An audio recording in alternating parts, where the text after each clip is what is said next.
Henry, what's up, man? Thanks for joining me on the podcast today. My pleasure, man. Heard a lot of good things. Thanks for having me on. Yeah, you bet. I've been looking forward to it because I've been on my own jujitsu journey over the past, I would say really, I've been going hard for 2 years, although I started 3 years ago. It took me a year to like actually commit to it. And so I've been going hard for 2 years, man. And I can't tell you how many guys that I connect with that want to get into jujitsu and they just don't know where to start. They've got trepidation about it. They're nervous about it. There's just so much to it. And so I really appreciate the work you've been doing because I think you've codified it and created a system that allows people to become more comfortable, although it's a very uncomfortable thing by nature, I think. Yeah, and that's a good way to put it because listen, the truth is you understand the challenges of the beginning of jiu-jitsu when you understand the beauty of the end of jiu-jitsu, we'll call it, or the final destination that we're all looking for. And ultimately, jiu-jitsu is comfort in chaos. That's it. That's all we all want. Comfort in uncomfortable situations. So that's the biggest skill I have in my life, whether it's in a fight, whether it's in life. Comfort with uncomfortable situations is the skill that I've developed through jiu-jitsu. If that's true, the starting point is discomfort in uncomfortable situations, which is why the first year, Ryan, you were on the fence. Definitely. When you said it took me about a year to commit, you're saying that because for the first year, you constantly asked yourself, why am I doing this? And am I going to commit to this long term? And these bumps and bruises and stupid little injuries and nagging things and the ego check that I get every time I go to class, is it worth this? But after a year of toughing it out in the conventional BJJ way, you reach a point of comprehension and fluidity and understanding, a very basic level, but you go, man, I kind of see the bigger picture now. And I can see that if I stick with this, this might pay off and be worth all the little, challenges of the upstart here. So discomfort with discomfort is where you begin, right? Normal human beings are not comfortable in the horizontal plane, right? So when someone's laying on top of you who doesn't like you and wants to hurt you and you're on your back, that's not natural for humans, right? We're bipeds, right? So we're not meant to be like cats. We're not meant to be on our backs. We fight, we wiggle out, we get up and we expose our necks in the process and get choked out naturally. That's just human nature. So for me, understanding that, number one, that's what we're coming from. That's where we're starting. For me, as someone who was born in America, right? It's Brazilian Jiu-Jitsu. My family is responsible for bringing it to America, but I was born here. My mom's American. I asked myself, man, why is it that 90+% of people who start jiu-jitsu quit within the first 6 months? Facts, right? And this is from our own data internally, but also, right, anecdotally from every other person I talk to. Why is it that less than 10% survive the first 6 months and into the first year like you have? So you're the exception, Ryan, and not to float your boat, but to make you understand that you barely made it through. Most people don't make it through the first 6 to 12 months. And so when I understood that, my thought was, man, jiu-jitsu is the most effective martial art on the planet. I might be a little biased, but it's a no-brainer. No other martial art has the track record of success against other larger, more athletic people than jiu-jitsu, right? So based on the track record, I'm not saying other arts aren't amazing and MMA is great. Sure. I'm just saying if you have to choose one to spend 6 months learning, you're going to get in a fight in 6 months, learn jiu-jitsu. So especially if you're fighting someone stronger, more athletic, more powerful, faster, younger, everything better than you, you better learn jiu-jitsu to even the scale. So understanding what we're up against in terms of what a amazing martial art this is, but how difficult it is for beginners to stick with the art. My thought as I kind of came into adulthood here in America with my brother was, we need to really step back and reassess the entire journey of learning jiu-jitsu for a student. We have to ask ourselves, are we doing this the right way? Or are we just doing this the way that it's always been done? And then only the strong survive. And the irony and the reason why we were so determined to address this was because our grandfather always felt that jiu-jitsu was for the weak and for the unathletic and for the small and for the timid to stand against the strong. But the irony is that as jiu-jitsu evolved at the end of the years there in Brazil and then into America here in the 70s, 80s, and 90s, it became this art that only the strong survive and only the strong and powerful can do, right? These fight club mentalities, because it's so effective, it attracted athletes. And then the athletes basically have this steamroll mentality when rolling with beginners. So the beginners shy away from it. And then the very people that jiu-jitsu is meant to serve, it's not serving by the culture that exists in these schools. So that to me was like, public enemy number one. I've got to freaking crack this code and make jiu-jitsu for everyone, really. And that was a structural design flaw, not a technical design flaw. The art can be the same art. It's how are we structuring it for new students to remain encouraged from day one, have the best experience of their life. And then for those same students to stick with it through those first 6 to 12 months where it's miserable, if not reeled in, and not done in the right way. And that's what I spent the last 15 years or so orchestrating. And as a result of our success, we now have, pre-COVID, a non-COVID era, we have almost 1,500 students here at one school in Torrance, our headquarters, which is really unprecedented numbers here in the States, and 180 plus schools around the world that are certified training centers that run these systems that I'm talking about, so that beginners can get on board, have the most encouraging, technical, stimulating, exciting beginning journey without all the things that make it so miserable at other schools that don't have these systems in place. So now we have these 180 schools that are basically making jiu-jitsu possible in a way that we've kind of personally crafted, my brother and I, and we're very proud of the work. Now this exists online, so someone can do this entire process online in their garage with a training partner, or they can do it at one of several hundred certified training centers. So it's a very good time to be in jiu-jitsu. I mean, it makes sense because, I think the way that I've learned over the past couple of years is you almost have to be, and I think you use the term conventional method, and contrasting that with your method, you almost have to be a bit of a masochist to be able to enjoy just getting your ass handed to you in a physical beatdown. And, it's funny because you talk about humans not being at the horizontal plane. It's also very frustrating in the mind when you take a guy, like, what do you weigh, Henner? 100, now about 200. COVID, I put on 5 pounds. Okay, 200. So I'm about 200. So we're probably you might be a little taller than me, but you take a guy that's 170 pounds, 160 pounds, and you size him up, right? That's what men do. We size this guy up and you think, well, I could take that guy. And then you can't get out from underneath a guy that you have 40 pounds on. It's so infuriating. It's the mindset too, which I think you address early and often. That way, when you get in the physicality of it, they get the mind right. And I think that's going to keep the longevity for these individuals.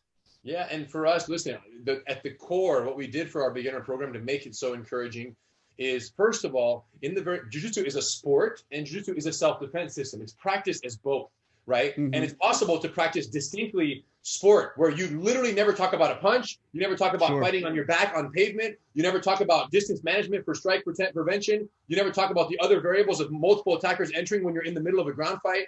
So it's possible that jiu-jitsu be practiced exclusively without those considerations, but it's also possible that jiu-jitsu be practiced with those considerations. So for us, we understand that beginners who come into jiu-jitsu, when you say you want to, practice sport jiu-jitsu and grab the gi and learn these points and do these things, there's a disconnect. Immediately they say, wait a minute. But all I heard about was how jiu-jitsu is the best thing for street fighting, but yet I've been training for 7 months and not once has someone mentioned to me what we do when the fight begins and someone spits on my wife. And now I have to speak to this man, assert myself, manage the distance, and close the distance against a striking opponent. When do we learn that? So the problem is, in most schools, I'd say 95 plus schools around the country of jiu-jitsu, it's never addressed, let alone in the first 12 months when someone needs it the most. So what we've done is crafted our entire curriculum, beginner through advanced, but crafted it so that the first 8 to 12 months is 100% dedicated to the eventualities of a street fight, so that someone who's coming in goes, wow, this makes perfect sense. This headlock makes perfect sense. This mount where someone's punching me on top of me on the mount, how do I escape from that? Thank you for showing me that today. So every single class, Ryan, there's a sense of gratification that they learned a solution to a problem that resonates with them versus learning a sweep to an opponent who's trying to pass their guard with another sport jiu-jitsu technique that they're trying to have trouble placing that in their actual lives. So the first thing is connection to the immediate application and reality of what they're learning. And if what they're learning on day 1 doesn't resonate, they won't come for day 2. And if they're coming for day 2, doesn't resonate with day 1, they're going to go, well, this doesn't even make sense. And so 90% of people fall short of the first 6 months. Because I think it's too ego and too much. You're going to get beat up and you're the grappling dummy for the more advanced students. But it's also because they're not connecting with the topic of discussion and they're having trouble placing like, well, I get what you just taught us, but number one, where does this fit into a whole fight? So that's what we teach is, listen, the curriculum has to be 100% self-defense for beginners And beginners aren't sparring, right? To have someone come in with 2 weeks of experience, learn 4 moves, and now a grown man like Ryan go fight that grown man Michael, who's 220. You're 200, Right. he's 220. Ryan, you look pretty athletic. You got a beard. Go fight that guy over there who's 220, and you guys are going to do what happened. And you're going to look at the coach and say, Coach, what does it mean to spar? And the coach is going to look back at you and say, just don't tap. And you're going to exactly. It's funny you said that. That was my very first training session. I went in there and he said, I'm going to pitch you up against this guy. The guy was probably $170. And I'm like, okay. I'm like, well, what do I do? And he's like, just try not to get submitted. I'm like, I don't even know what that means. And the guy had me in a triangle like this. I know. So here's what happened in that situation. The coach did that to kind of prove to you that you're a piece of trash and that you need jiu-jitsu, because you felt when you were done, you were like, wow, that sucked, but I need to learn that. But here's the point. You're the 3 to 5%, Ryan. You're the rare who, when you get annihilated like that, you want to learn that. The rest of the world, they already believe jiu-jitsu is the way. Listen to Joe Rogan, listen to Ryan Mitchell, listen to any podcast about someone who does jiu-jitsu, and watch any UFC any weekend, anything. Jiu-jitsu is the most popular, fastest growing martial art in the world. So it's already been sold. You don't have to beat up the new student for them to feel like they need to learn from you. So the point is, this idea of basically submitting you into wanting to learn the art, it was the old Gracie way. Gracie challenge, beat up every martial art, all of that. Yes. The UFC was conceived, right, in that spirit of every other martial art sucks. We're jiu-jitsu. Let's prove everything wrong. I get that. But now that everyone who comes to jiu-jitsu says, man, I want to learn jiu-jitsu because I already saw that it proved to the world it's the best martial art. We don't have to beat them up. And the problem is, by doing what they did to you, 90+% are going to go, oh my God, why was I subjected to that? I only came for empowerment and confidence, but yet I was subjected to the most disempowering and confidence eliminating experience of my life. Like, there was no empowerment there. I don't feel better than I did yesterday. I feel embarrassed and I feel useless, but that's about it. And if that school is full of those chumps who are going to be smaller than me and be beating me up because they can, how long do I want to subject myself to this? So the point is, it's so common sense that I'm shocked there are BJJ schools that even survive beyond the first 6 or 12 months of opening. And the only reason why is because there's enough Ryans who say, hey, I don't care how much pain I go through, if I have to just learn what I've been subjected to. But you have to recognize that you are the exception. That's what's so crazy. So the point is, they don't know how to do it other way. They learned that way. If you open a school tomorrow, you would just do what you did to you. You would just do what was done to you, Ryan. You wouldn't know any that's other how you way. learned. That's how you learn. So you don't know there is another way. So the point is, those schools out there exist because there's enough Ryans, and their thought is this: if we attract the more athletic, the more powerful, the more capable students in our student base, then we can send them to go do competitions. And if they win, we get to hold their medal at our school and like stand on the top of the podium as our school won because we got the most athletic, talented students. So this process of elimination not only is it natural because the stronger are going to beat the weak and the weak are going to quit because they don't want to be there, but it's somewhat allowed and encouraged by the school because that means that the ones who are left are more likely to go win medals for the school, which ultimately the owner thinks that that's going to make them more successful, not realizing that having your school win more medals will only get you so far, because the only people who see Ryan win his medal are the other people who are winning medals who are already loyal to another school. They already have their own schools. Sure. So you're fishing in a pond where every fish is already married to someone else. So my point is, if you want to fish in the pond of the 99.99% of people who have never done jiu-jitsu, and the 95+% of people who aren't athletic or capable enough or feel empowered enough to go in there and get beat up for a year before they decide if they want to stick with it. If you want to fish in the remaining pond of 95% of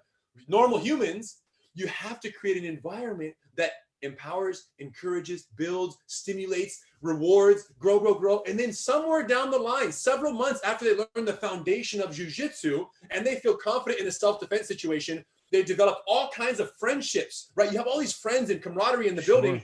After all that is done, then you start to introduce gradually the challenging reality of jiu-jitsu, which is someone's going to beat you, you're going to learn from it, and you're going to get better. That's kind of how this works for the long haul. So, you know, what's interesting about this, I think one of the concerns people might have about the system that you're addressing is that if you were to take a guy that's, let's just say, off the streets, neither of them have experience. You got two guys. and they've both been training for, let's say, 4 to 6 months. The guy that's been rolling for 4 to 6 months, I think probably has an advantage over the guy who's been learning the technique, the skill, et cetera, in that 100%. time frame. And so I think people will see that and believe that, oh, it doesn't work because they're looking at it from a short time frame. Well, let me answer. That's a great question. So 2 things to keep in mind. Number one, neither one of those 2 people are going to fight each other after 6 months of BJJ practice. First of all, that's not the fight that's going to happen in the street. Number one, both of them are going to be pitted against some third party who doesn't know jiu-jitsu, because 99.99 don't. And they're going to both go there and do their thing. Now, the student who's just been learning in a self-defense, learning how to address strikes, distance management, may not have the intensity that the sparring student gets. I acknowledge that. But they will have understandings of distance and strike protection that have never been taught. I've had brown belts come to me from international, come over here, who've never done ever jiu-jitsu with striking, zero. And I put on just the small gloves and we spar jiu-jitsu, but punches are allowed to be touched. We call street sparring. So we're just lightly. And I can't tell you how these students who've never, ever had a strike thrown at them in their lives, how they absolutely freeze up at a brown or even black belt sometimes. So the point, and imagine a guy with 6 months of white belt. That white belt who's learned 17 sport guards but spars every day, one punch throws everything off. So the point is, both of them against that third party are going to be only moderately prepared because they're so fresh and they're so new. Them fighting each other isn't a concern because they're not going to fight. If they see each other in the club and you do jiu-jitsu and I do, hey, bro, where do you train? Okay, cool. That's awesome. I love jiu-jitsu. So they're not even the challenge. Here's the only fight that matters, Ryan. The only fight that matters is if you get 100 people and you put them in the bucket of learning jiu-jitsu in a structured, comprehensive, mentally stimulating, rewarding, and fun way where they love coming to class every day. Safe environment, encouraging, building the confidence, not tearing it down. If you put 100 people in that bucket, 95 will be there after 6 months. If you put 100 people in the alternative bucket, 5 will be there after 6 months. So you have to understand, Ryan, I'm not playing checkers here. I'm playing chess. It's a whole different understanding about how we need to address the problem of teaching the world jiu-jitsu. And here's the bigger fight and concern, Ryan.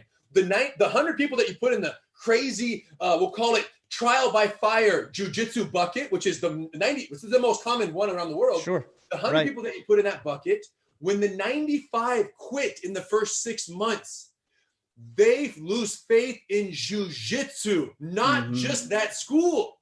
So now those BJJ schools who are doing it this way are not just losing the opportunity at more money, more students, more business, more impact in the community. They didn't just lose all of that.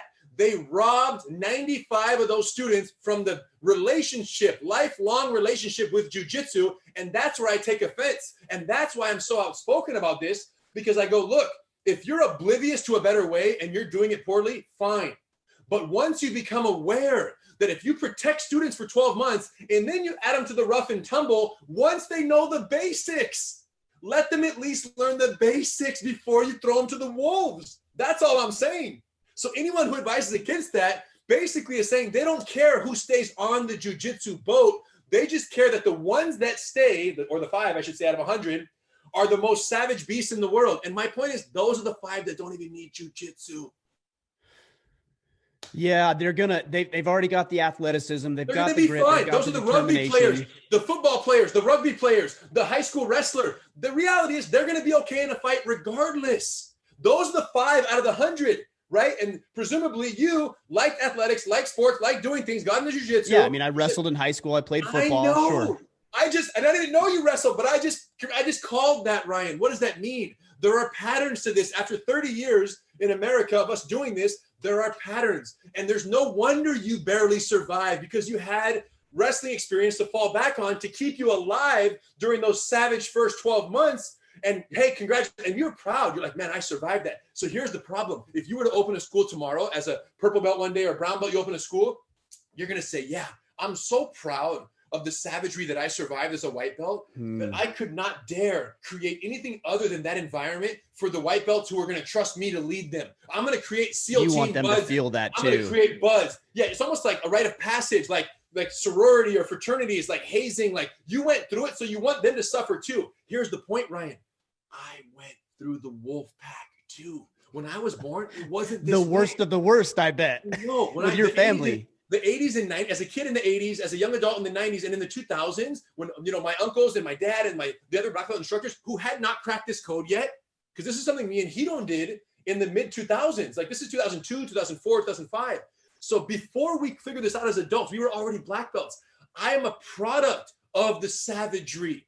But I know this, there's not one person today who's training that started with me when I was 7 years old in kids classes, or when I was 13 years old, or when I was 17 years old. Those people are gone because only the few survive. And I'm telling you right now, I don't share this often, but if I could have quit, I would have, because I tried like 12 times. I tried. Is that because of your family that you thought you couldn't quit?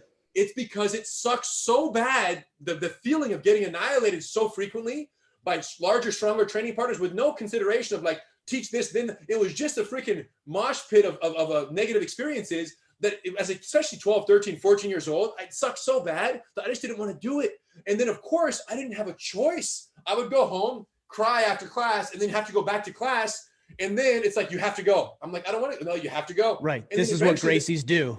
We just go to class. You just go. What are you going to do? Sit home and play video games? No, we couldn't even afford them back then. So you just go to class. So the point is, I'm there. I had no choice. And here's the thing. Eventually, I started teaching at 13. I had my first private student. His name was Robert Mendoza Jr.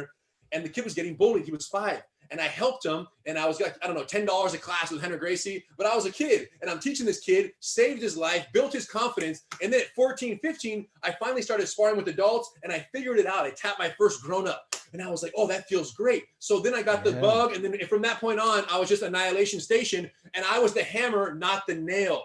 So then it felt great. I love jiu-jitsu now because I'm the hammer. Of course you would now, yeah. But here's the point, though. Finally, I was the hammer for so long, like 17, 18, 19, got my black belt, 20, 21, 22. And then I go like this. Nobody to play with? Just me and Hidon. Right. And I'm like, where is everyone who started with us? And why are all these beginners here for 3 months and they're gone?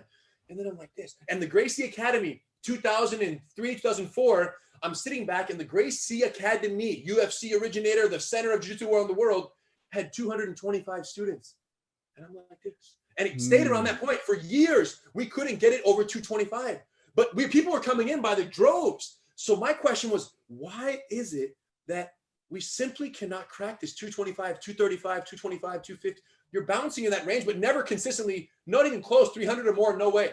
And I'm like, why is it that the number one school in the world, fame-wise at least, cannot break 250, 300 students? I don't understand. I'm thinking, jiu-jitsu is that amazing. So it really made us turn inward, and I reassessed everything. And that's when Gracie Combatives, our beginner program, was born.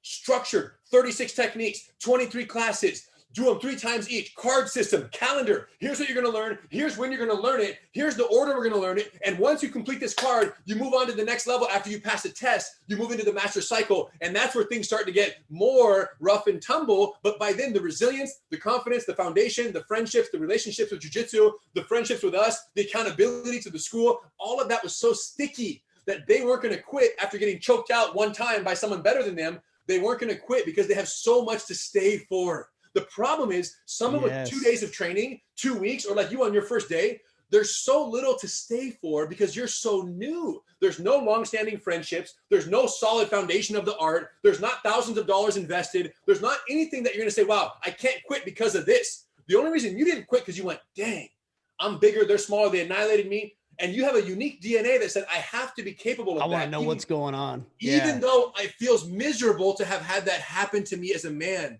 or a woman. Right? So that's the only reason you stayed, because your DNA is different. So my point is we changed it. And guess what, Ryan? We went from 225, 250 students to 750 students in 18 months. Dang, Ryan, yeah. everything fast changed. growth. Like we couldn't stop it. We had to change locations. We moved to our new school, which even before the one that I'm in right now, our second school, we'll call it. This is the third one. We moved to our second school in 2005, 2006. And then we changed everything. And once we cracked that code internally, that's when we started certifying instructors around the world. We said, look, you guys, we have cracked the code on how a beginner needs to learn jiu-jitsu. The program is online, gracieuniversity.com, Gracie Combatives. You can do it online with video in order. You just watch all the lessons. And at the end of the whole curriculum, you can take a video evaluation where you demonstrate your skill set. We have a panel of evaluators who watch the videos that you upload after 8 to 12 months. And then we say, hey, congratulations, Ryan. You look great. There were a couple mistakes. Here's the time codes of where you messed up. Otherwise, you passed your Gracie Combatives test and you qualify to go into the Master Cycle curriculum online. This is the same as in person. If you pass the Gracie Combatives course, then you graduate into the Master Cycle where there's much more sparring, much more advanced techniques, sport techniques, self-defense techniques. It starts to all become more the way normal BJJ is functioning. But guess what? We just keep 95 out of 100 when the rest of the world is struggling to keep the 5. And even those 5 are dropping off after 1 month, or 12 months, 13 months, 16 months, 2 years. Those ones start to dwindle away, which is why most schools will never impact the community in the ways that they could, because they're chasing the wrong victory. Well, the other thing that I like about what you guys do too is the very practical application. One of the things that you guys are so great at, you in particular, is breaking down altercations, street altercations. And the ones that I enjoy the most are the ones with police officers. And I've heard you talk quite a bit about ensuring that our police departments are getting the necessary training that they aren't right now. And I think a lot of the reason they aren't, and you can correct me and fill in the blanks here, is because we have a bunch of lawmakers who aren't familiar with the art of violence. You know, they see it from afar and they can't fathom what it's like to have a guy who's 6 foot tall, 200 pounds, grab you by the arm or the body or the neck or whatever. And all they see is the violent part of it. They don't see the other part, which is how to subdue and how to restrain and all the things that you talk about in these breakdown videos you guys do. Yeah. So thanks for bringing that up. Yeah, when it comes to law enforcement training in America, we are at the most pivotal point in the history of American policing right now. We're in the center of it, and jiu-jitsu is in the center of it. But to give a little bit of context, police officers have always been disastrously poorly trained. They get 4 hours every year, sometimes 2 years, depending on the state. 4 hours of jiu-jitsu, and not even jiu-jitsu, defensive tactics, which includes restraint devices, includes use of force policy. It might include a takedown and a control on the ground. It's a joke. It's literally, even within law enforcement, it's an embarrassment to all cops. They know what an embarrassment it is, and it largely boils down to state funding. And they always they always blame it on budget. For whatever the reason is, it's always been terrible. The difference now is it's exposed, because every incident is captured on 17 different cameras, surveillance, cell phone, dash cam, body cam. It's now more visible, which is why all the uproar is happening. It's not that cops weren't poorly trained, and as a result of their poor training, excessive in their use of power 20, 30, and 40 years ago, it was the same then. The difference is now there's accountability. And the problem is, while accountability and I guess visibility, we'll call it, has gone through the roof for the civilians, police training has stayed the same. So now we have this disparity between visibility and what the public expects cops to do and what they're actually capable of. And that right there is called the PD gap, I call it. The police disappointment gap. The greater the disparity between visibility and exposure and the actual capabilities is the degree of disappointment that is possible to the public, which is why we have the riots, we have all this situation going on. So understandably, right, it makes perfect sense, because the cops should be better trained. Let's make that very clear.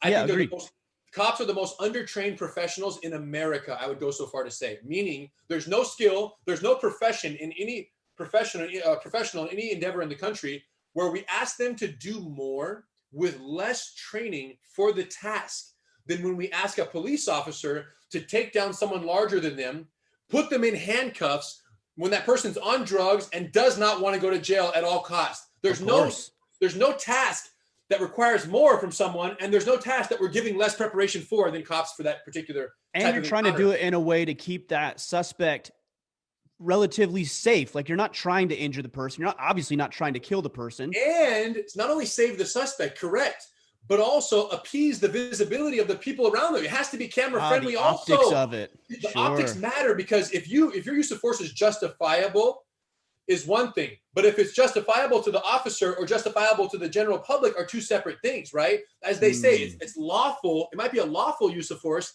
but it doesn't mean it doesn't look awful. They call it lawful but awful. So cops are operating in this lawful but awful every day because they're not given the skill sets to do it in a way that is effective, safe, and looks acceptable to the general public, right? So anyway, so what has happened now is this. We've always been saying that the only solution to this is More jiu-jitsu for officers. We have our program called Gracie Survival Tactics. It's our week-long certification course where we teach the instructors. Then those certified instructors of agencies go back and teach their colleagues. And we've taught thousands. And as a result of the tens of thousands of instructors that we've certified, hundreds of thousands of cops have had exposure to this. Here's the problem. They only get 4 hours from the guys that we certify. So even 4 hours of GST a year is a joke. So everything falls flat on it. Gracie Survival Tactics. It's our law enforcement course. Even 4 hours of GST by someone that I've certified in a week-long course, giving that 4 hours to the end user, their student, is a joke. It's not enough. I've always said that GST is great for the little time they're going to get, but the real solution is regular practice every week for every officer in America, at least 1 hour a week. And I've been touting this and I've been pushing this, like 1 hour a week per officer in America.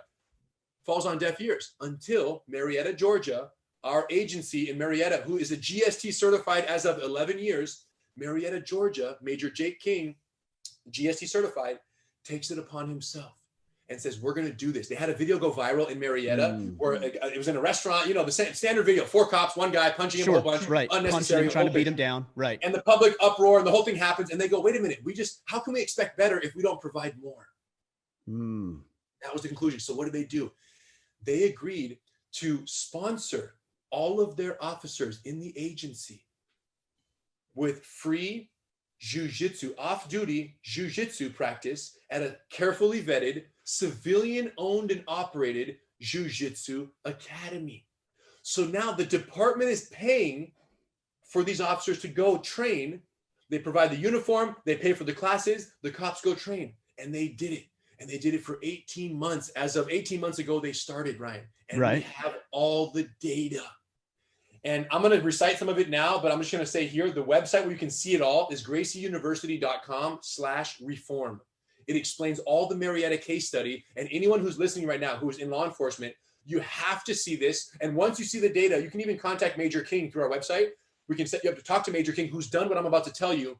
And you can basically find out from him the exact plan of orchestration that he used to get his department to buy into this, because it was a monumental feat and accomplishment, I should say. Feat, he just did it, but it was a monumental accomplishment to get the agency to pay for their cops to do weekly, 2, 3, 4 times a week, jiu-jitsu practice.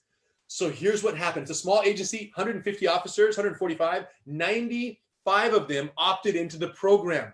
50 did not do it. So we have a comparison group. Right. Sure. You have the base group. So check this out. Here's the data. So what they found is that in the 18 months prior to this initiative being kicked out, well, first, let me tell you, in the 18 months of this program, 2,600 classes had been taken, 2,600 classes by the collective 95 officers. Injuries in training. 1 reported injury in 18 months over 2,600 classes. Wow. 1. That's not even a percentage. That's like 1/10 of 1/10 of a percent. Right. It's a sliver of a percentage, sure. The guy got cracked in the nose on a takedown during practice or while he was sparring, and that's it. No other reported injuries, anything. No concerns, 0. So for chiefs out there who say, well, is it safe? Yes, it's safe on a training if the school knows how to treat beginners safely. Hence what we're talking about, the importance of a structured beginner curriculum where even the least athletic officer will not be mopped into a freaking steamroll and just beat up by more advanced students because he's a cop and they want to do that. Because they're training with civilians. Let me remind you, these are regular classes. So here's the data. 18 months prior, 18 months after. They had 29 injuries, cop injuries in the field, use of force injuries by cops in the field. They had 29 injuries before the 18 months prior. In the 18 months since its initiation, they had 15 injuries by officers in use of force situations. Yeah. What that means is that's a 48% reduction in injuries. What that means is workers' comp claims were 48% less. True. Good point. With the average workers' comp claim right under $5,000, the agency gross savings on workers' comp was $67,000. This is all on the website. You can look everything up. $67,000 saved by the agency. Now, the deal that the agency worked out was $10 per officer per class, which is the deal that we offer at all of our certified training centers in the world for agencies who want to partner with us and make this opportunity possible for their cops.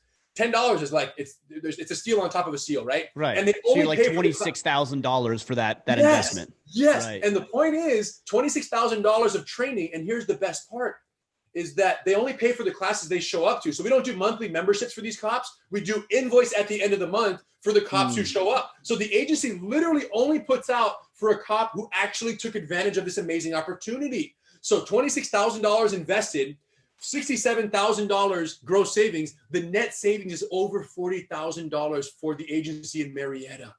And the point is, this simple data, forget everything else I'm going to tell you in a second, but that alone is we're getting contacted by agencies all over the world now who want to copy Marietta's success. The problem is we don't have enough certified training centers today. And in many of the territories where they're inquiring, like, yo, we're in Gracie University, sign us up. We want to do this with you guys. What do we want to do? And I go, sorry, we don't have a CTC there yet. It'll be 6 to 12 months before we have one open. And then we got to find people in the area who want to open a certified training center. So literally, this is the problem we're facing right now as an organization, is there's an unprecedented opportunity for police departments to partner with civilian-owned schools. You never have ever heard of a police department partnering with a karate school or a taekwondo school or any martial art institution at that. It's very rare that government institutions partner officially with a private institution or company, or especially for martial arts, which they like to pretend like they got it all figured out. So the fact that there's now a new precedent for a civilian law enforcement partnership, it's like an entirely new opportunity in martial arts. And that's why right now we're just working frivolously to open as many new certified training centers, and then trying to pair those certified training centers with the agencies in their departments. But back to the data. So then I'm like, okay, this is crazy. Injuries to officers went drastically down. What about taser deployments? Taser deployments in the officers who are BJJ trained are down 23%. They use the taser less often. They don't need it. They don't need it. And here's the catch.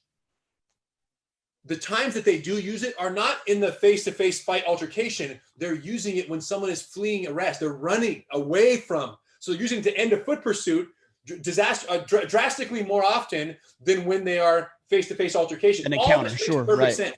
One more thing I forgot to say on the injuries. Here's what's crazy. Of the injuries that did happen, the 15 injuries that happened post-BJJ program implementation, 0 of those injuries were in the BJJ 95 officer population.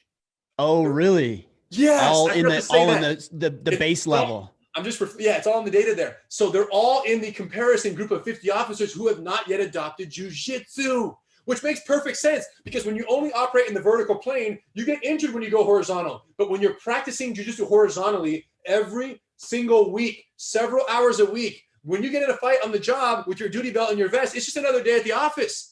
It's just another day at the office. So then I'm like, well, Jake, Major King, my friend now, because we've been corresponding so heavy on this data, I said, Major King, what about injuries to civilians? And here's what they found. Someone who interacts with a BJJ officer, because they have all the incidents and they have all the hospitalizations of the suspects. So when you interact with the BJJ population versus when you interact with the non-BJJ, someone who interacts with a BJJ trained officer is 53% less likely to go to the hospital. Wow. Yeah. Then lawsuits go down, all of this other stuff you're talking about, purely the financial element of it. So from the financial benefit of workers' comp is measurable, because the workers' comp claim that never happens is a tangible, identifiable cost. The lawsuit that never happens, you'll never know about the lawsuit that didn't happen. But the point, that's just bonus, Ryan. That's just bonus on top of what's already being benefited from the measurable, undeniable workers' comp benefits of having half, essentially, the injuries to officers in use of forces in the field. And then, of course, there was another part, kind of a more isolated study regarding the night shift. They were previously responsible for a very high degree they were responsible initially for 44% of all uses of force was the night shift. Once the night shift got swapped out for mostly jiu-jitsu crew, they became responsible for 18% of uses of force, which means on the surface that the jiu-jitsu trained group at night shift is 59% less likely to use force at all. Ryan, doesn't this make sense? I'm not going to use force. I'm going to talk to a suspect so calm, so clear, so deliberately, so assured of my capabilities that the suspect's going to go, dang, this cop doesn't seem scared out of their boots dealing with me right now. This cop seems ready. This cop seems willing. And the fact that they're willing and ready means that I probably don't want to go there. I don't want to mess with this person. Of course. That's why we say you learn how to fight so you never have to. Learning how to fight is the best deterrent to ever having to get into a fight. So that was one of my favorite parts of the study, or the data, is that 59% less likely to use force in the BJJ trained group. So collectively, all of this came together. We published the data. I did an interview with a Major King, just like this, a Zoom interview. And everything has changed in law enforcement. So it's one of the most exciting times to be alive right now. It's one of the most exciting initiatives to be part of, because I'm at the center of this right now with jiu-jitsu and with helping schools get on board to become capable of partnering with these agencies, because, you know, these agencies are very cautious about who they partner with, because there's BJJ schools who are run by people with felony convictions. And there's BJJ schools who are run by, and it's not a regulated industry is my whole point. Not to mention, most schools are teaching sport jiu-jitsu. So the BJJ school, the agency, the police agency is going, well, we don't want our officers going in there and just grappling for the sake of grappling, especially if injuries are high likelihood in the very beginning, and they're not addressing weapon retention or punch protection, all the things these cops would actually need if those aren't being addressed. But what's amazing is with certified training centers, all of them are teaching our self-defense safe curriculum, but more importantly, they're all background checked.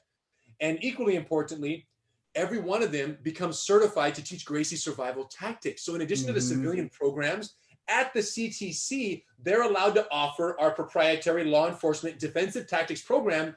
So these agencies are assured that the same institution that they trust to teach their head instructor cops how to teach GST, these certified training centers are also GST training hubs, so that their cops are going to get GST as end users on a regular basis on top of the civilian practice in the regular Gracie combatives kind of non-law enforcement classes, self-defense classes.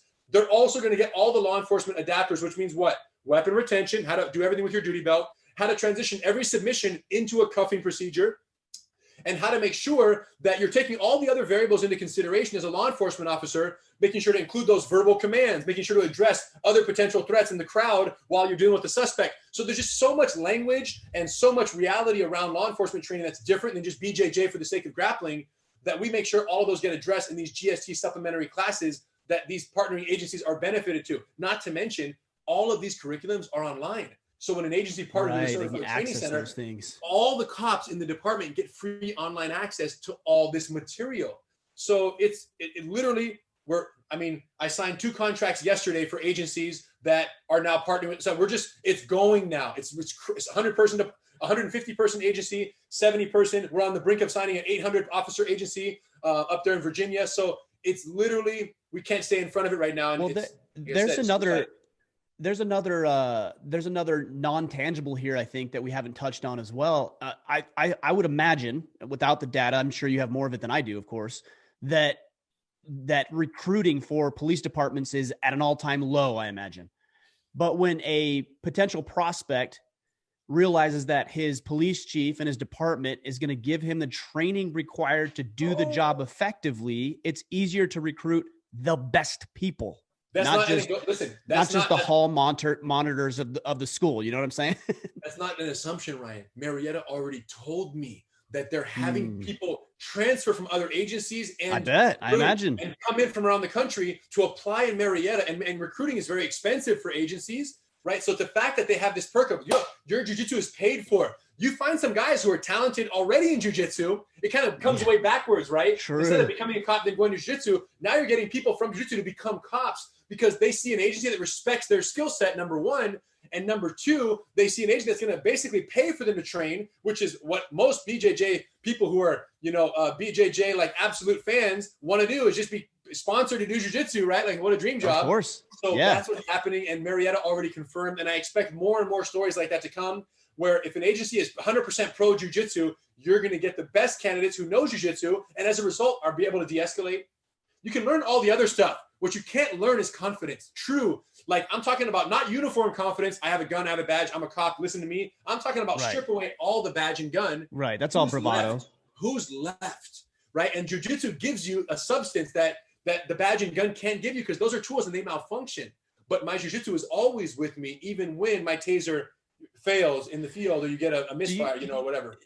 Do you think that there's it sounds like you're working more with the departments, but do you think there's an issue with politicians getting behind this? And is this even something that needs to be addressed? Because right now, I think, again, to go back to what I was saying earlier, a lot of politicians look at it and they're like, hey, we don't want you to subdue this person in that particular manner, not because it doesn't work, but because it doesn't look good. So how do you begin to sway and convince? It's already happening in Georgia. Major King met with the Georgia Senate. Georgia Senate is contemplating, as a result of Major King's data and his testimonial, and just the success there in Marietta, they're contemplating creating state-sponsored grants for agencies who want to kick off comparable programs in Georgia. Now, here's how this works, bro. When things work, the word spreads. It's worked in Marietta. We're working with several other agencies in Georgia now to make the same initiative happen. And then once that happens, then the state Senate looks at it and says, man, this is happening successful. Okay, great. We're going to now offer state funding for every agency that wants to do this. We're going to give them $200,000, and that's just a number, but we're going to give them this funding, and they're going to partner with their local agency or their local jiu-jitsu school in so much as long as, I should say, the jiu-jitsu school meets certain criteria, because they have to make sure they're giving funding to a partnership that actually provides these officers with more than just, savage jiu-jitsu practice, right? Like, it has to be something that plays to the benefits of law enforcement. So long as the school meets the criteria, the state funding, and again, this is all down the line, but the point is this discussion is happening in Georgia. And what I'm here to say is, once we have data in Marietta at one agency right now, right? Once multiple agencies and eventually an entire state has data of a year or two, imagine what the other states are going to do. They're going to look and say, well, Georgia is just this superstar state now when it comes to police and training. And then you get California, Idaho, Wisconsin, New Mexico, whatever. Like, they all start following who knows what order. We couldn't have predicted Marietta. It took Major King and the courage of the agency to say, we don't care anymore. We're going to risk everything by giving everything to our officers. And let's see what happens. And it works. It's funny because it's counterintuitive. And I think that's it. And you alluded to it earlier, and I can't remember the exact terminology you used, but if you're skilled in fighting, your odds of having to actually use that are greatly diminished. It's like the old adage, it's better to be a warrior in the garden than a gardener in a war. But having the skill set is what actually keeps you from being in that encounter in the first place. So it's counterintuitive.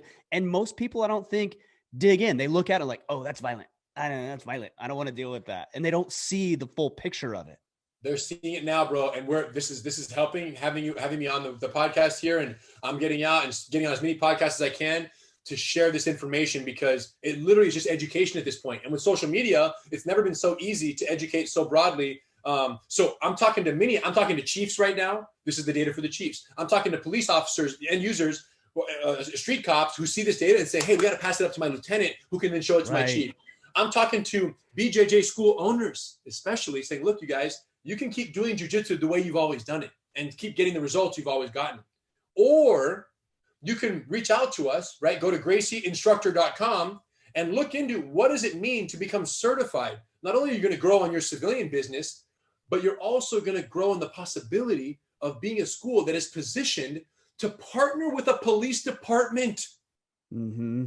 Right. This has never happened before. And we're going to help prepare you. About that, though, I was going to say, what's interesting about that too, is now you start getting the government side of things. So politics, budgets, things like that, that are actually putting money into small businesses in the community, which is significantly better than handouts and welfare programs and losing money and overspending on items that don't need to be overspent. You're actually investing in the community, which is a huge benefit for me looking at this thing. And here's the thing, Ryan, is that each agency will partner with one jiu-jitsu school. That's how it's going to happen, right? Marietta is not going to partner with a second and a third and a fourth BJJ school. They're just going to partner with one. And each agency, right now we have Roswell pending. They're going to partner with our CTC in Roswell, and that's it. It's done. One partnership, because there's 200 cops. They don't need four schools, especially when there's risks in multiple schools, because they're not managed the same way in quality and safety. That's all they care about: quality, safety, and street applicability of the skill sets that these officers are going to be exposed to. So it's a one-time thing. And if you miss out on that opportunity and the agency partners with another school, you're pretty much out of the discussion until that other school completely botches the relationship, at which point the agency may consider a new partnership, or they might just cancel BJJ altogether. Be done with it. Be done with it and say, man, forget about it. So my point is this, every city right now, there's an opportunity. We can't guarantee that partnership, but we can say this: there will be no partnership where there is no optimal and carefully vetted BJJ school that the agency feels comfortable partnering with. It simply isn't even possible. So what we allow is, whether it's an existing BJJ school or it's a person who loves jiu-jitsu and has always dreamt of kind of entering the realm of opening a school and doing that, whether you're a blue belt, purple belt, brown belt, right? It doesn't matter. You can be a low rank because you're teaching just beginners in the beginning, and then you climb with your rank with us while you teach jiu-jitsu. So you advance your teaching skill as you advance your jiu-jitsu skill. The point is, we allow pretty much anyone to come on board, whether you own an existing school or you want to own an existing school, or whether you want to eventually open a school. We allow anyone to come on board, and we have what's called the Territory Reservation Program, where you could say, where do you live, Ryan? What city? I live in Maine. Yeah, so I'm a ways up here, so it's a little bit more rural where I am, but that's where I am. Well, let's just say you said, man, I'm in Maine. There's no certified training center in the immediate vicinity. And you decided, I want to become a certified training center because I want to teach. I would love that be my profession going forward. Number one, I want to make my passion my profession. Number two is I want to do it with the Gracies and Gracie University because they are the law enforcement jiu-jitsu organization, right? That's generally accepted. So what you would do is you would submit an inquiry and say, hey guys, is my territory available? It's free. Just go to gracieinstructor.com. It says submit your verify territory availability. Submit it. It takes 1 minute. You send it in. We look at the map. We verify there's no one there. We respond to you and say, hey, Ryan, it's available. Your territory is available. And if you would like, you can submit now a reservation application that gives you reserved for 12 months. You lock your territory, and all you pay is a $1,600 instructor certification course fee. That $1,600, Ryan, is the fee you would pay at the end to do the instructor certification program. Sure. So you'd be able to get that locked in. You're prepaying it, and you're showing good faith. Like, look, count on me to go through the hoops and learn the material and the curriculum to get certified in this 12 months, which is more than enough times. Count on me to do my part. Thank you for reserving the territory for me. You can count on me. I'll see you in 12 months. I'm going to go to work now and study. And it's all online anyways. And you can practice at your house with a partner or in your dojo or wherever you have a mat space. The point is, we just started this last year, this territory reservation in early last year when COVID struck.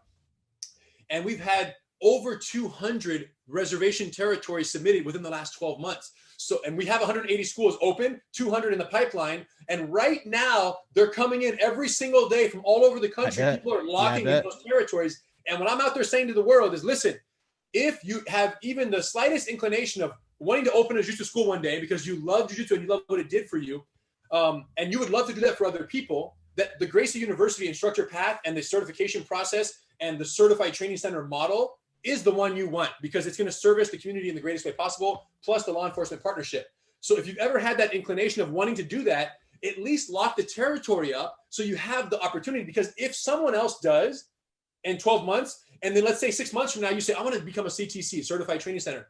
It's already locked. It's already closed off. The 5 route, we're not going to even talk to you. We're going to respond to your inquiry and say, sorry, Ryan, someone already reserved it. So hasta la vista, have a good life. That's it. It's just like, we love you, but no thanks. Because unless you move out of the territory, we'll open it somewhere else. So literally, it's a reservation of territories game right now. And what's crazy is we had in Arizona, Gilbert, Arizona, we had 2 guys submit for the exact same city in the exact same day that were 4 miles apart from each other. So it's not like this is like, it's very real. And anyone out there, and again, this is not just me selling like, oh, become a certified training center. It's if you're even on the fence of opening a school one day and our model is something you want to look into, now's the time. A, because law enforcement, and B, because if you don't, chances are you're going to get boxed out. And you look at the map right now, it's just pins everywhere. You're going to get boxed out and there just simply won't be a territory left. So if you're in the jiu-jitsu community, we want to talk to you, gracieinstructor.com. And once you get that inquiry in, you kind of save your spot in line. But if you don't submit the inquiry in the application and someone comes in 3 months from now and just pops out of the woodworks, then you're forever precluded from doing that. And that lifelong law enforcement partnership as a CTC, is out of the realm of possibilities. We'll make sure we sync all this up because I know there's going to be a lot of people interested. I know there's a lot of guys who want to get into it. Just for the sake of time, we don't have a lot of time to get into another element of it, which is the bullying program, which I like because what I hear a lot in popular culture is things like these clever little catchphrases of, you know, like stomp out bullying and be Right. kind to one another. And, you know, like, sure. Okay. Got it. Let's bring some awareness to it. But the ones that aren't going to get bullied, the ones that aren't going to be picked on are the ones that are capable of defending themselves. And everybody's going to know in the third grade class or the high school, that's the guy you don't mess with because he knows how to handle himself. And I really appreciate what you guys are doing there for sure. Yeah, Gracie Bully Proof is the program. And, listen, once again, like the adult programs, Ryan, it's very easy to do kids very wrong in jiu-jitsu. So we created Gracie Bully Proof knowing that the bullying targets and victims are the ones that we're going to be working with here. So we created a program that's very safe, very fun, very encouraging for kids as they come in. And then as they advance, they kind of climb from little champs to junior grapplers to black belt club. So they can evolve out of it and go to more intense training. But in the beginning, it's games, it's fun, it's encouraging. We do a lot of role playing where they're learning how to assert themselves verbally and set boundaries, right? And at the core of everything is teaching children how to set boundaries, because think about it. How can you tell the difference between bullying and joking, the teasing that kids do with each other? How do you know the difference? How does a kid know the difference? Well, they're trying to figure it out for sure. I know it's hard. It's hard. If the kid's joking with you, how do you know if you classify this as bullying, malicious, or just friends being friends and kids being kids? How do you know the difference? Guess what? And this is part of our bully proof program. Joking stops when you ask it to. Yeah, it's fair. And if you teach a kid how to ask and handle himself, then he's more likely to do it. Here's the problem. Kids are not humans typically don't set boundaries that they're not capable of enforcing. So how assertively you set a boundary is an absolute function of how capable do you feel of enforcing that boundary. Should someone cross it? Like you, how confident are you to say, hey, back up? Just anyone. You're as confident as you are capable of defending yourself and your honor or your family if they don't listen to the boundary. So this is where you get into learn how to fight so you never have to. I can set boundaries as a police officer, as a human, as a husband, as a dad, or as a kid who's getting bullied, because I know that if they don't respect the boundary that I set or answer the question that I ask or do whatever I need them to do, and they violently attack me, that I will be safe. So safety above everything. So the Gracie Bully Proof program does that. We start with the safety, the self-defense, the physical elements, all to build the foundation of confidence on which they can stand to then assert themselves and say, hey, don't ever do that again. And say it without blinking and say it with assertive tone and put the finger in the kid's face. But you can't teach that to a kid who's shaking in his pants because they feel unsafe. That's a really interesting perspective. It's funny that we're talking about this from the perspective of children, but we talk with grown men all the time. You do as well, who they never learn that skill in their transition from boyhood into manhood, and they still have issues with boundaries because they never learned it. They never learned it in all their lives, and all they were told is, no, don't make a fuss, don't complain, don't do this. Be nice, play right. Don't cause a scene. Come on, quiet. Always like, kind of teaching them to hold in their feelings instead of express their dissatisfaction with something. And that's it goes into parenting, which is, I'm still a blue belt, and I'm just 2 boys, 5 and 3, 5 and 2. So I'm still working on my black belt in that category. But what I do know is, yes, you cannot speak that which you do not feel, and that which you don't possess. And if you don't possess confidence, you can't speak with confidence. It's interesting because there is this X factor that I think a lot of people have a hard time quantifying. They'll see an individual like yourself and think that guy's got it. There's something about that guy. And then we attribute it to something mystical or some characteristic that you were just inherently born with and don't think that we can develop it for ourselves. But this is what we're talking about. You have the skill set to back it up, and that is confidence, which is competency and your ability to uphold those boundaries, like you said. Absolutely. So Gracie Bully Proof, it's just amazing. And, we've had several instances where we've seen kids getting bullied in viral videos on the internet, and we've reached out through the internet, got a hold of those kids, flown them to California for a week-long immersion, completely changed their life in 1 week. Intensive sparring or intensive training, I should say, training with them every single day, building their confidence, rolling them up, and then boom, we send them back, and we've documented several of those. So, if anybody wants to see them out, just check out Gracie Bully Proof on YouTube. And the most popular, Lewis got one, Austin McDaniel got one. So these several life transformation stories that we do occasionally, many on camera, many off camera, But this is what we do every single day. So anyone out there who's even remotely interested in that aspect of the bullyproof program, go to gracieuniversity.com, and the program is there in great detail.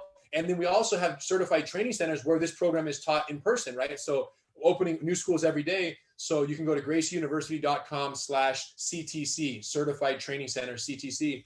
And that's where you can find all of our existing locations that are licensed and certified to teach these exact programs. Gracie Bullyproof, Women Empowered to Defend Against Sexual Assault, Gracie Survival Tactics for Law Enforcement, Gracie Combatives for civilian men and women co-ed. So Master Psycho, which is our advanced program from blue to black belt. So these are all the programs that we offer, and all done like we started, Ryan, with one objective in mind: make jiu-jitsu understandable, comprehensible, and make sense to brand new students from the perspective of what matters to them. When you teach a kid's class jiu-jitsu and you're teaching random sport BJJ techniques, and the kid walks in on his first day, even more than an adult, they go, I don't understand what that even is. Why are we doing that?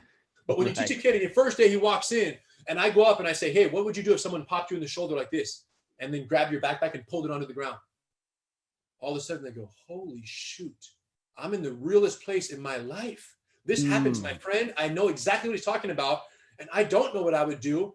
Teach me, teacher. And we go and we show him, and he leaves one class already feeling what? If someone messes with me tomorrow, I'm ready. Like, this has happened.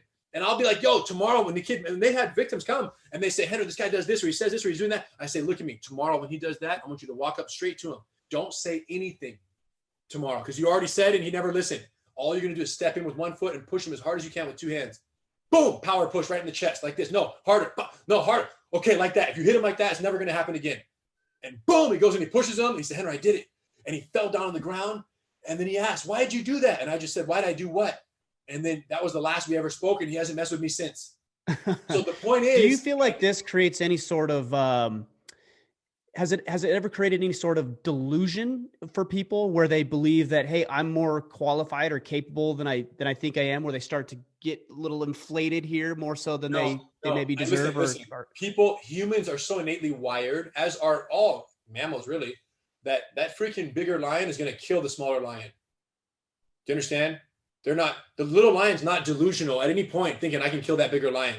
He's going to be in for a long one. The small spider is not going to kill the big spider, of the same species, right? At least, right? The small squirrel is not going to take that nut from that monster twice the size squirrel. That's just not how it works, right? Mammals, humans, people, animals just know that, that can kill you.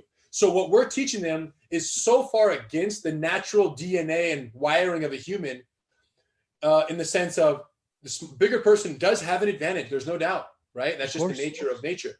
So we're going against that wiring so intently, but humans still have their initial wiring, which is, that's a freaking bigger person. And I learned a lot of jiu-jitsu, but I'm not stupid. And if I have to, I will, but I'd rather not. Do you understand? Even I'm as capable as it gets, but even I see a guy who's 275, 6'4", an NFL player, and I go, all right, I prepared my whole life for this, but I'd rather not.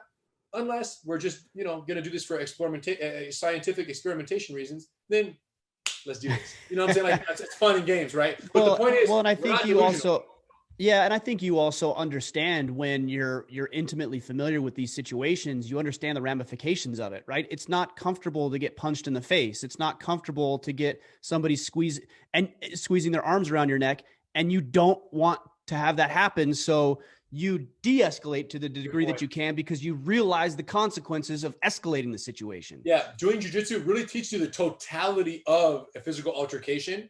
So you respect that engagement much more.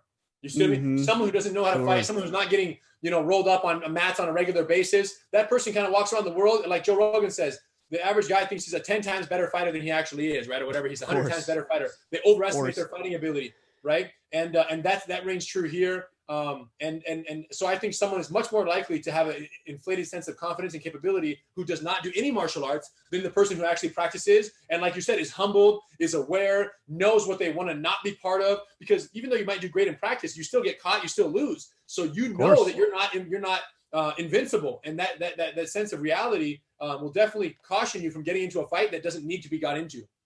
Yeah, that makes sense. Well, Henry, hey, I appreciate you, man. I really appreciate everything that you do. I've been following you for a long time, and I'm going to make sure that all the links and everything that you gave me are up to date and current so the guys can go check those out, because My path has been a little different than what you're talking about here. I've enjoyed every minute of it. But there's certainly a lot of value to what you're doing. And I could see a lot of men being inspired to actually get into this. And, we didn't even get into the positive benefits outside of the physical realm, like how it's going to help you improve your relationship, or how you're going to be able to actually talk with your boss a little bit more assertively, or pick up new clients because you have the balls to ask for the sale. Like there's so many different ways this is going to help outside of the mats or outside of a physical altercation.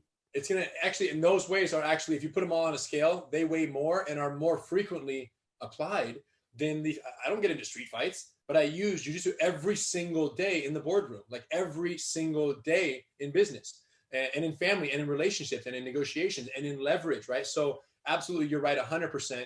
And to people out there who are, if you train jiu-jitsu, everything we talked about was familiar. Just go to gracieinstructor.com and let's get you lined up to open a certified training center, reserve the territory, join the family. And it's not an affiliation thing. So you can be affiliated with another organization, but you're certified by Gracie University to offer these programs. Sure. So we don't play the politics. We just play the quality of what you're going to offer. And you have to be able to uphold that promise so that we can send you students from all over the world.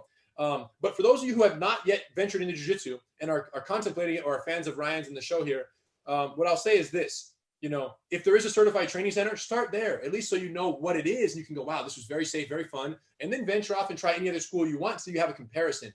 Number one, if there is no certified training center, go to gracieuniversity.com. We give like 30 lessons. We unlock 30 lessons for a brand new account for free. There's no credit card. You create a free profile in 1 minute. And all of a sudden you have access to all these free lessons from all of our top programs that I mentioned earlier. With that free access, you're going to see how jiu-jitsu can be taught in a structured, deliberate, self-defense oriented manner. And you're going to go, wow, this looks really fun. I would like to do this in my house, or I'd like to go find a school where I can learn this. And then I would just say, if you go and you find a regular BJJ school in the area, because there isn't a Gracie certified on our website or whatnot, and you have an experience there that's less than favorable, right? Like you have Ryan's initial experience where you go in there and they freaking throw you to the wolves the first day and you don't know what you're doing and you get injured. You crack a rib, let's just say, right? It happens a lot. Bend a finger, crack a rib, whatever, get a bruised eye.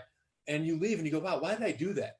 What I want to say to you right now, as the ambassador for jiu-jitsu to the world, is it can be better, right? There are other ways to approach this art. So if you lose faith in a school, don't lose faith in the art. That's all I'm saying, because it is everything me and Ryan are talking about. It is everything Joe Rogan raves about. It is everything you see in the UFC, but it also is so much more that we haven't talked about, which is why it's the fastest growing martial art, which is why you have, celebrities, professional athletes, all these highly educated and accomplished people, right, of all walks of life are doing jiu-jitsu, right? Isn't it interesting that when you talk about karate and taekwondo, the participating group or demographic is 90% children, 10% adults. When you talk about jiu-jitsu, it's 90% adults, 10%, 20% children, whatever it might be. Disproportionately more adults are doing jiu-jitsu around the world because it's captivated them. It's intellectual, it's real as can be.